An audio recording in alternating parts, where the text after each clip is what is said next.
to unwind after another successful quarter at the company.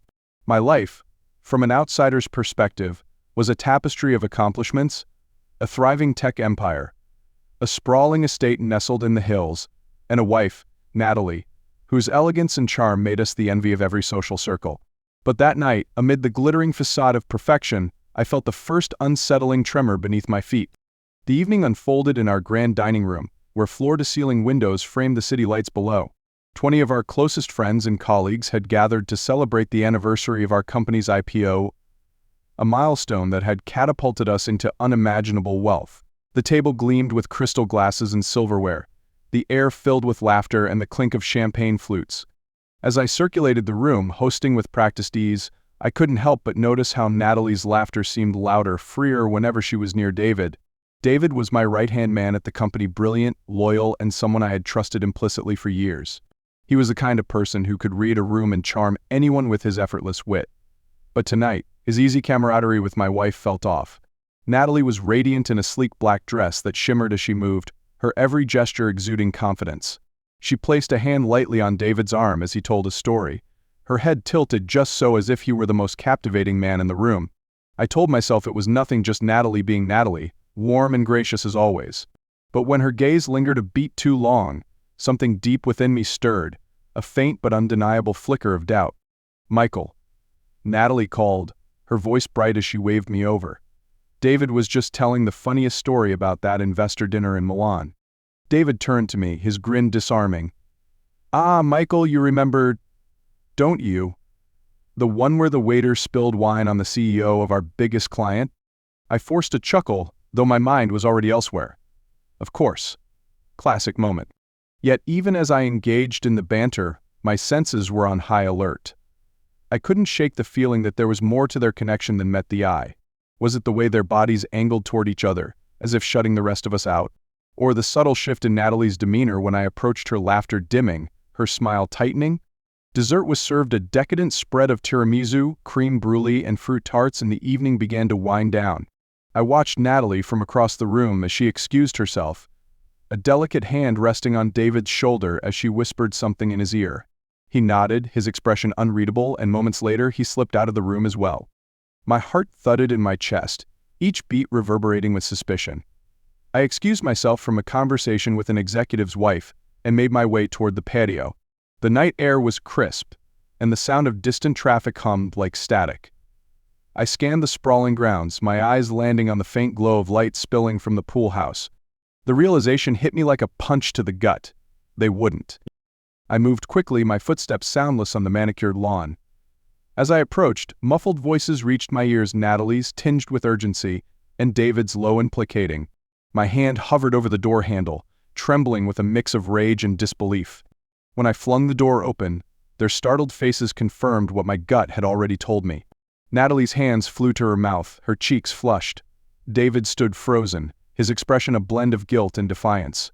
A silence thick with tension settled over us, broken only by the distant hum of music from the house.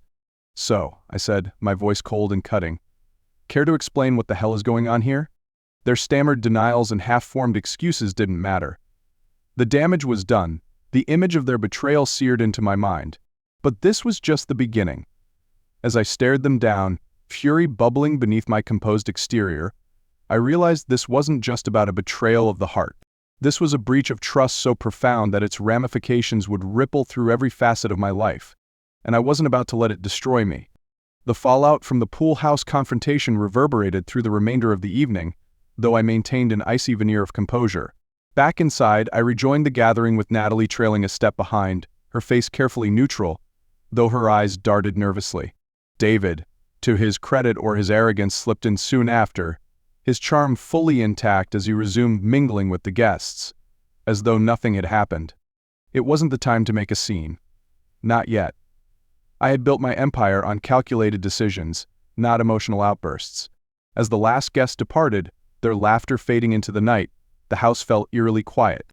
Natalie avoided my gaze as she busied herself collecting glasses and straightening furniture. "You think I didn't see?" I finally said, my voice low but sharp enough to cut through the stillness. She froze, her back to me, before slowly turning around. Her expression wavered between indignation and guilt. "Michael, you're blowing this out of proportion. We were just talking. In the pool house. Alone? During dessert? I let the words hang in the air, each one laced with quiet venom. Her mouth opened as if to retort, but she said nothing. The silence was answer enough. I'm not a fool, Natalie, I continued, stepping closer. Whatever's going on between you and David, personal, professional, or both, it ends tonight. She crossed her arms, a spark of defiance flickering in her eyes. You're always suspicious, always paranoid. Maybe if you spent more time at home and less time running your precious company. Don't you dare, I interrupted, my voice rising. Don't you dare make this about me. I've given you everything, Natalie, and this is how you repay me. Her expression hardened, and for the first time, I saw a glimpse of someone I didn't recognize, someone who wasn't the devoted partner I thought I knew. Without another word, she turned and disappeared upstairs, leaving me alone in the dimly lit room with my thoughts. The next morning, I awoke to an empty bed and an even emptier sense of resolve. If Natalie thought this would blow over, she didn't understand who I was. Trust was the cornerstone of my life, my relationships, my business, and I wasn't about to let this breach go unchecked. But before I made my next move, I needed to understand the full scope of the betrayal. I started with David. At the office, I called him into my private conference room, a sleek glass-walled space that overlooked the bustling city. He entered with his usual confidence, his tailored suit impeccable, his expression one of controlled professionalism. You wanted to see me, he asked, his tone neutral, though I caught the slight tension in his jaw. I gestured for him to sit, fixing him with a cold stare. Let's cut to the chase, David. I know about you and Natalie. For the briefest moment, his composure cracked. His eyes widened, and a faint flush crept up his neck, but he quickly recovered. Michael, I don't know what you think you saw. I don't think, I snapped, leaning forward. I know. I caught you last night and I'm giving you one chance to come clean. He hesitated, his fingers tapping a rhythm on the armrest of the chair. Look, Michael, I respect you. You've been a mentor to me, a friend. There's nothing going on. Natalie and I. Stop, I said, my voice cutting through his excuses. You're insulting my intelligence. I trusted you, David, with this company, with my family. And you. I stopped short, a realization dawning on me. If David had the audacity to betray me personally, what was stopping him from doing the same professionally? My mind raced through recent projects, deals, and partnerships, searching for any sign of sabotage or double dealing. Have you been in contact with Apex Global? I asked suddenly, referring to a rival firm that had been circling one of our key acquisitions. His surprise was genuine this time. Apex? No, why would I? I'll find out, I said, rising from my seat. And when I do, I'll make sure you're held accountable for every misstep, every betrayal. You can count on that. David left the room visibly shaken, and I wasted no time in launching an internal audit. My team had standing orders to report any anomalies directly to me, and within hours, the first cracks began to appear. Emails between David and an unnamed intermediary hinted at insider information being leaked. Financial discrepancies in recent acquisitions raised further red flags. It was all circumstantial, but together, the pieces painted a damning picture. That evening, I returned home to find Natalie waiting for me in the living room, a glass of wine in hand. She looked stunning as always, her posture relaxed, her smile faintly amused. It was the kind of scene that might have disarmed me once, but now it only fueled my resolve. I hope you've had time to calm down, she said, her tone light but edged with condescension. I ignored her comment, taking a seat across from her. We need to talk. Do we? She replied, swirling the wine in her glass. Because it seems like you've already made up your mind about everything. I don't play games with me, Natalie. I know you're not just involved with David. You're complicit in something bigger. And I will find out what. Her smile faltered. And for the first time, I saw fear flicker in her eyes. You're being ridiculous, Michael. What could I possibly? Spare me, I interrupted, my voice hard. You think I haven't noticed the sudden influx of funds in your personal account? Or the way you've been pushing for me to sell off certain assets? Her silence was deafening. Did you really think you could manipulate me? I continued, my tone quieter but no less menacing. That I wouldn't see through you. Natalie's hand trembled as she set down the glass. Michael, I didn't want to hurt you. But you did, I said, standing. And now you're going to face the consequences. I left her there, her perfect composure finally shattered. Upstairs, I began preparing for the next phase of my plan. If Natalie and David thought they could undermine me personally or professionally, they were about to learn just how wrong they were. The betrayals had been subtle, insidious, but now they were in the open. And I was no longer the unsuspecting husband or trusting CEO. I was a man with nothing left to lose but everything to fight for. The game had changed, and I intended to win. As I stared out the window, the city lights shimmering in the distance, a new resolve hardened within me. This wasn't just about revenge, it was about reclaiming control, about ensuring that no one ever dared cross me again. The war was just beginning. The next few days blurred into a flurry of calculated moves and tense silences. I threw myself into uncovering the full scope of the betrayal, piecing together fragments of deceit like a puzzle. Every time I thought I had a handle on the situation, another thread unraveled, pulling me deeper into a web I hadn't realized I was caught in. At work, I maintained a calm, authoritative demeanor, though beneath the surface, my mind churned relentlessly. I met with my legal and finance teams under the guise of routine meetings, digging for inconsistencies in our operations. What I found was worse than I could have imagined. There were subtle patterns, diverted funds, altered agreements, and unauthorized approvals that painted a picture of deliberate sabotage. Each anomaly pointed back to David's involvement. Worse still, Natalie's name began appearing in places it had no business being. Joint accounts tied to shell companies, emails forwarded from my private correspondence, and backdated signatures on contracts I'd never seen. I didn't confront them immediately. Confrontation, I'd learned early in my career, was rarely the most effective way to gain control. Instead, I played the part of the oblivious husband and trusting CEO. At home, I pretended to be too preoccupied with work to notice Natalie's sudden absence during late afternoons, her flimsy excuses about running errands barely registering a response from me. I wanted her to think I was letting it go, that I was too consumed by my empire to focus on her indiscretions. But I noticed everything. On a rainy Wednesday afternoon, I followed her. She left the house in her usual polished style, her heels clicking purposefully as she walked to her car. I waited a few minutes before heading to my own vehicle, keeping a careful distance as she navigated through the city. She wasn't heading to the boutique district or the yoga studio she claimed to frequent.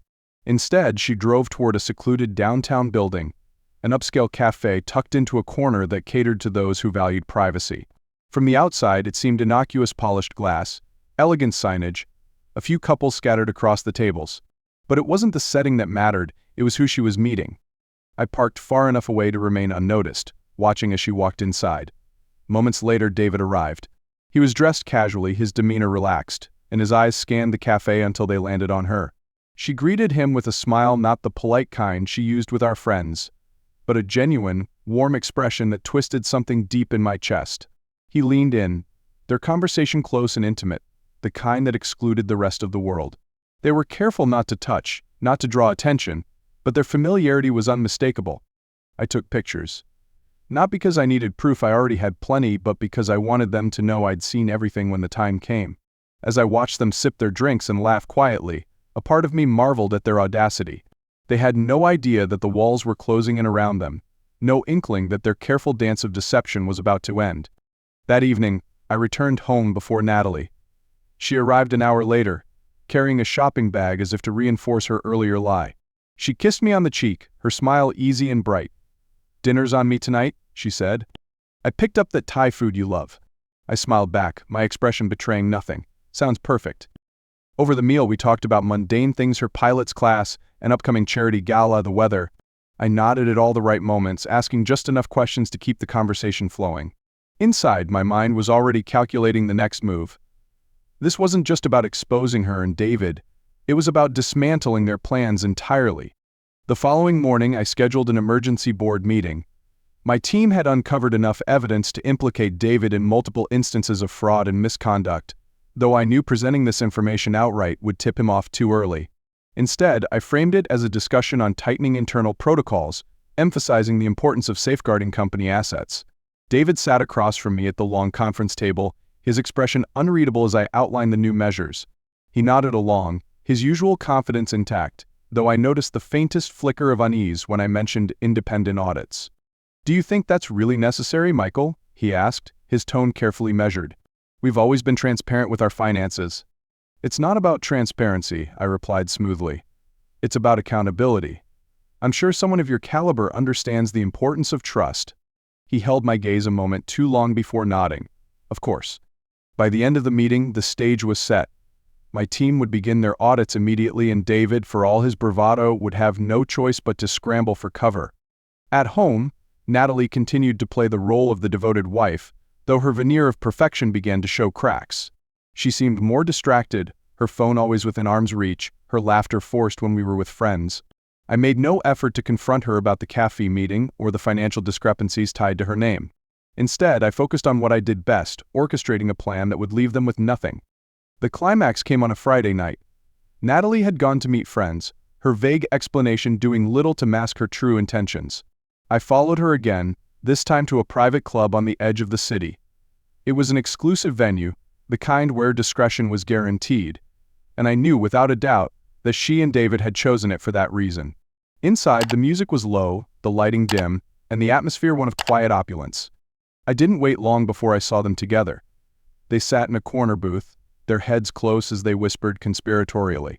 David handed her a folder, which she slipped into her bag without hesitation. Whatever they were planning, it was bigger than I'd anticipated. I stepped out of the shadows, walking toward their table with deliberate slowness. The moment Natalie saw me, her face went pale, her hand tightening on the glass in front of her. David glanced up, his surprise quickly replaced by an attempt at casual indifference. "Michael," he said, leaning back in his seat, "didn't expect to see you here." "I'm sure you didn't," I replied, my voice calm but ice cold. "Mind if I join you?" Without waiting for a response, I slid into the booth beside Natalie. She flinched slightly, her hand brushing against the folder in her bag. I leaned back, taking in the scene, letting the weight of my presence settle over them. "It's funny," I said after a moment. "You two always seem so loyal, so trustworthy.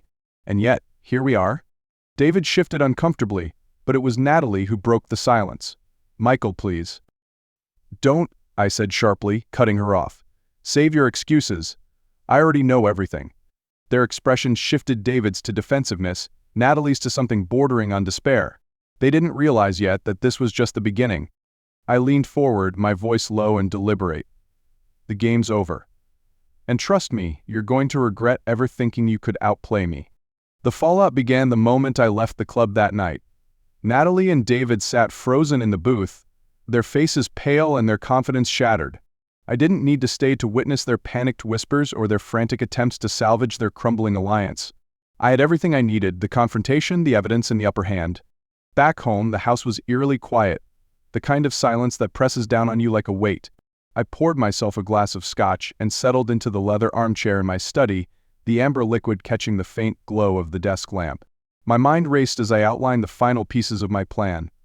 They thought they could betray me, dismantle my life, and walk away unscathed. They didn't realize I'd been ahead of them the entire time. The first step was dismantling David's career.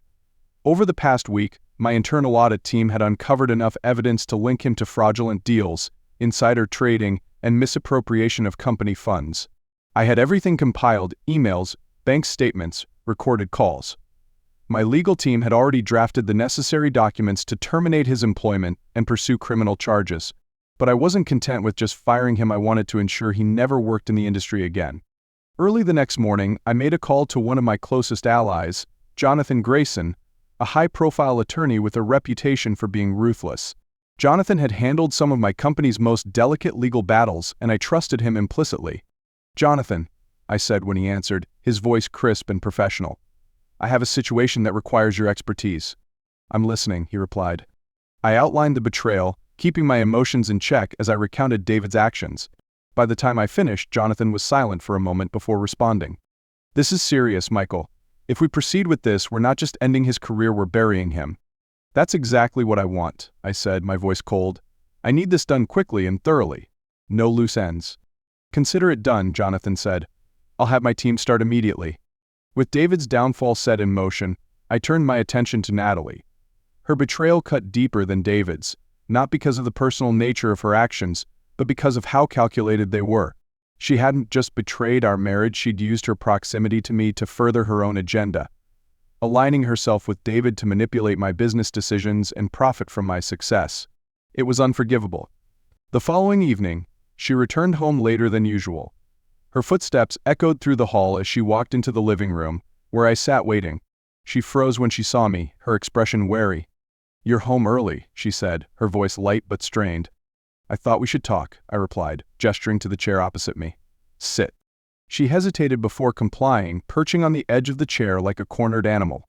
I watched her closely, noting the way her hands fidgeted in her lap, the way her eyes darted to the door, as if planning an escape. "I know everything, Natalie," I began, my tone measured. "The meetings with David, the joint accounts, the forged documents. Did you really think you could get away with it?" Her breath hitched, and for a moment, she looked like she might deny it. But then her shoulders slumped, and she let out a shaky exhale. "I didn't want this to happen," she said, her voice barely above a whisper. David said. "Don't," I interrupted sharply. "Don't try to pin this on him. You were a willing participant, Natalie. You made the choice to betray me, to betray everything we built together." She flinched at the venom in my voice, but didn't argue.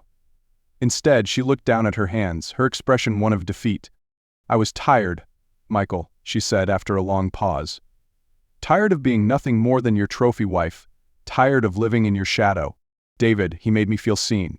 Her words struck a nerve, but I refused to let her see it. Instead, I leaned forward, my gaze unrelenting. "And what did he promise you?" I asked. "A cut of the company. A new life after you helped him destroy mine." She didn't answer, but her silence spoke volumes. I leaned back, a bitter laugh escaping me. "You're both fools," I said. "Did you really think I wouldn't find out? That I wouldn't retaliate?" Her eyes widened, fear creeping into her expression. "What are you going to do?" "You'll find out soon enough," I replied coldly. I stood, signaling the end of the conversation, and left her sitting there, her face pale and stricken. Upstairs, I locked myself in my study and finalized the next steps. Natalie would lose everything: her access to my accounts, her standing in our social circles, even the house. I'd make sure of it. The next morning, the dominoes began to fall. David arrived at the office to find security waiting for him. They escorted him to a conference room where Jonathan and a team of attorneys confronted him with the evidence of his crimes. His protests were loud but futile. By the end of the day, he was fired, his accounts frozen, and the first wave of lawsuits filed. News of his disgrace spread quickly, and by the following morning, every major publication was running the story. Natalie, meanwhile, discovered that her credit cards had been canceled and her access to our joint accounts revoked. I'd instructed my financial advisor to transfer all remaining funds to a separate account under my name, leaving her with nothing. When she tried to confront me about it, I handed her a manila envelope containing the divorce papers. "It's over," I said, my voice devoid of emotion. "You can sign these now or fight me in court, but either way, you're not getting a penny more than what's legally required." Her eyes filled with tears, but I felt no sympathy. She had made her choices, and now she would face the consequences. The final blow came when I revealed their betrayal to our social circle. At a charity gala the following weekend, I made a speech thanking everyone for their support during a challenging time and subtly alluded to the actions of trusted individuals who had betrayed me. The whispers started immediately, and by the end of the night, Natalie and David were pariahs. As I stood on the balcony overlooking the city, the cold night air biting at my skin, I felt a strange mix of emotions. There was satisfaction in knowing I'd regained control, but also a lingering bitterness. The people I had trusted most had tried to destroy me, and though I had emerged victorious, the scars of their betrayal remained. I swirled the last of my scotch, watching the amber liquid catch the light, and allowed myself a moment of quiet reflection. The war was over, but the cost had been high. I had lost not just a wife and a colleague, but the sense of security that had once defined my life. Now, all that was left was to rebuild stronger, smarter, and with the unwavering resolve that no one would ever betray me again. In the weeks that followed, the dust began to settle, though the damage left in the wake of Natalie and David's betrayal lingered like the acrid smell of smoke after a fire. The world, however, moved on. At the company, the fallout from David's schemes was contained with swift precision. My team worked tirelessly to reassure investors and secure our reputation, and despite the initial shockwaves, the company's foundations held firm. Publicly, I was lauded for my decisive action, a leader who rooted out corruption with the same meticulous efficiency that had built the empire. Privately, though, I felt the weight of what had transpired. The betrayal wasn't just a professional attack, it had been deeply personal. Natalie's absence in the house was palpable, a silence that seemed to echo through the hallways and press against my thoughts when I was alone. Her belongings were gone, removed by movers while I was at work one afternoon. Yet, the faintest traces of her presence remained: her favorite book forgotten on a shelf, a faint whiff of her perfume lingering in the walk-in closet. I hated that it still affected me. One night, as I sat in my study, staring out at the city lights, my phone buzzed on the desk. The screen lit up with a number I didn't recognize, but something compelled me to answer. On the other end, there was silence at first, then a soft intake of breath. "Michael," came Natalie's voice, tentative and trembling. "It's me." For a moment, I said nothing, gripping the phone tightly as a wave of emotions threatened to surge forward. Anger, sadness, even a twinge of longing, but I quickly pushed it all down. "What do you want, Natalie?" I asked, my tone cold and controlled. I wanted to apologize," she said, her voice cracking. "For everything. I didn't mean for it to go this far. Stop," I interrupted, my patience snapping. "Don't call me to absolve yourself of guilt. You knew exactly what you were doing." Her breath hitched on the other end, and for a brief moment, I thought she might hang up. But then she spoke again, quieter this time. "I'm sorry," she repeated. "I just wanted you to know that." The line went dead before I could respond, leaving me staring at the phone, my mind a storm of unanswered questions. Was her apology genuine, or was it just another layer of manipulation? Did she regret what she had done, or did she regret losing the life we built together? In the end, it didn't matter. Whatever her reasons, her chapter in my life was closed. David, on the other hand, wasn't faring nearly as well. News of his disgrace continued to circulate, tarnishing his once sterling reputation in the industry. Lawsuits piled up faster than he could respond, and his assets were seized to cover the damages. The last I heard, he had fled the city, his career in ruins and his name synonymous with deceit. But it wasn't enough. While I had removed him from my life and my company, there was a part of me that wanted more, not revenge for revenge's sake, but justice. I wanted him to feel the full weight of his betrayal, to understand the depth of his mistake in underestimating me. That opportunity came in the form of a quiet tip from one of my private investigators. David was trying to start over in a smaller market, using a front company to launch a new venture. It was risky, given his notoriety, but desperate people do desperate things. The idea that he could rebuild, even in the shadows, infuriated me. He didn't deserve a second chance, not after the damage he'd caused. I called Jonathan, explaining the situation in measured detail. "Can we block this?" I asked. Jonathan chuckled, a sound that carried a hint of dark amusement. "Michael, with the evidence we already have, I can bury him in enough legal red tape to ensure he never gets another company off the ground. Consider it handled." I didn't need to know the specifics of Jonathan's plan, I trusted him implicitly. True to his word, within days, David's fledgling business was shut down before it even started, the legal repercussions ensuring he couldn't operate under any guise. For the first time since this ordeal began, I felt a sense of closure. David's chapter was over, too. Life moved on, though not in the way I had imagined it would. The betrayal had left scars, invisible but deeply felt, and it would take time to rebuild the trust I had once placed so freely in those closest to me. I threw myself into work, not as an escape, but as a way to refocus my energy. The company thrived under my renewed attention, the crisis becoming a story of resilience and leadership that only bolstered our reputation. Socially, things were quieter. The circles Natalie and I had moved in were smaller now, narrowed by the fallout from her actions. Many people had distanced themselves from her, though a few had reached out to me with half-hearted condolences and whispered gossip. I accepted their pity with a polite smile, but I didn't dwell on it. I didn't need their validation. Instead, I focused on myself. For years, my life had been a carefully orchestrated performance, a balance of personal and professional perfection. Now, with the facade shattered, I was free to rebuild on my own terms. I took long walks through the city, rediscovering places I hadn't visited in years. I read books that had gathered dust on my shelves. I reconnected with old friends who valued me for who I was, not for the power I wielded. One evening, as I stood on the balcony overlooking the city, the cool breeze brushing against my skin, I felt something I hadn't in a long time: peace. The betrayal had been devastating, yes, but it hadn't destroyed me. If anything, it had revealed my strength, my ability to endure, to adapt, to emerge stronger. The scars would remain, but they were a part of me now, a reminder of what I had survived. And as I gazed out at the glittering skyline, I realized I wasn't looking back anymore. The past was behind me, and ahead lay the promise of a future I would create on my own terms. For the first time in months, I smiled, a quiet, genuine smile. Justice had been served.